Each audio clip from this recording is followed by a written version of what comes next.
Hello, good morning. Ay, hindi pala. Good afternoon, 12:36 na. Good afternoon. Today, we're gonna be cooking laing. Okay? So, ito yung ating mga ingredients. Meron tayong luya. Meron tayong pork cube, onion, chilies.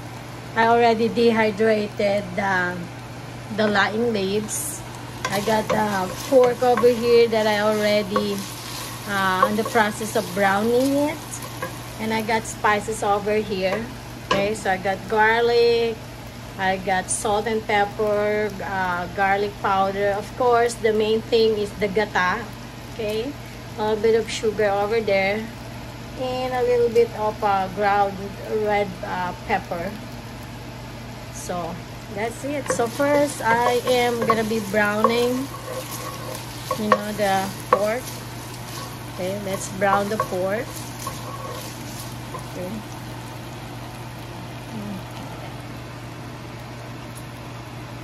Turn the heat. Okay.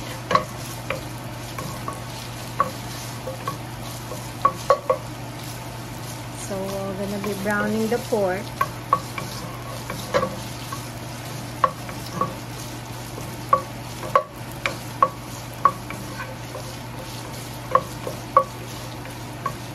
Pag na-brown na yung pork, ang una muna natin ilalagay is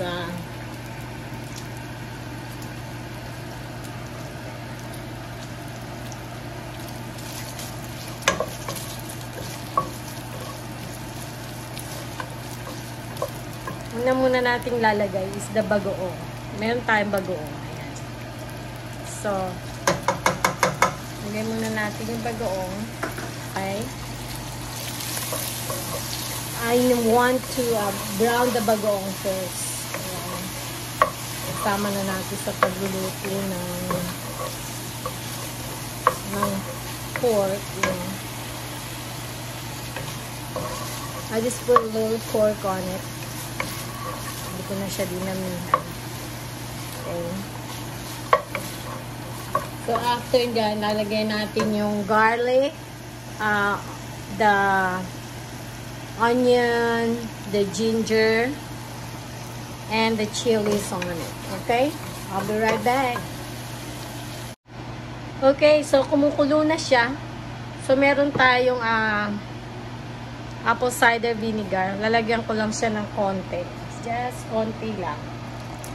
There you go. Kasi ano yan, para hindi siya madaling mapanis, diba? Just let it boil a little bit bago natin ilalagay ito. So, ilalagay na natin itong dehydrated na laing or dehydrated kasabi ko so parang siyang color green. Parang color green. Okay.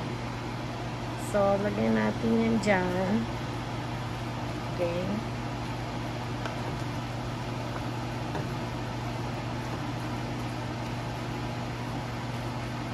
We'll let it simmer for a little bit. Tapos, add natin yung isa pang gata. So, I guess, ilagyan na natin. Yeah, let's put the other one.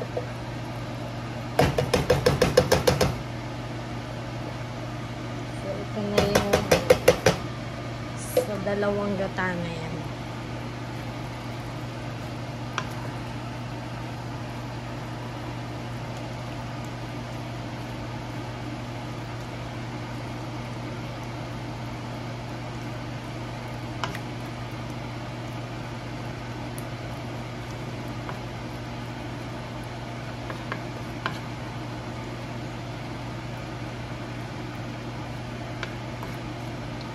Okay.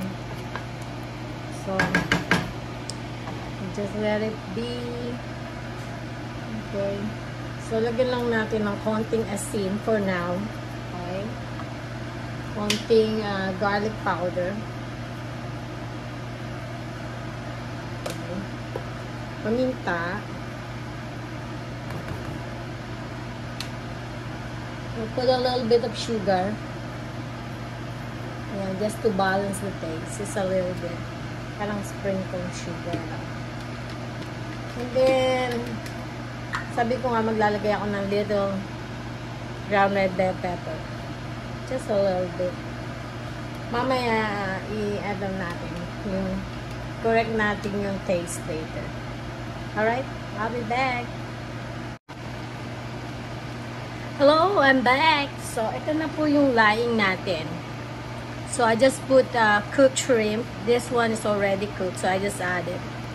For added color, I put red bell pepper para maganda ang color. So, may green chilies and meron din tayong, syempre, red bell pepper and the shrimp on the top. So, it's, oh my god, it's delicious. So, I'm just gonna be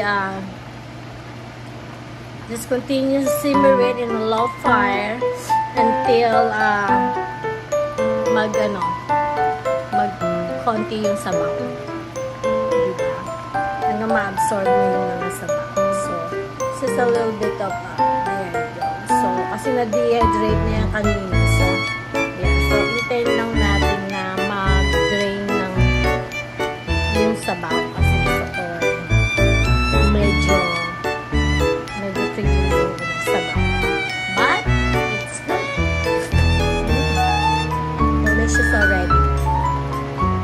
Tama lang yung anghang. The alat is correct. I put a little bit of sugar to balance the alat. So, now it's done.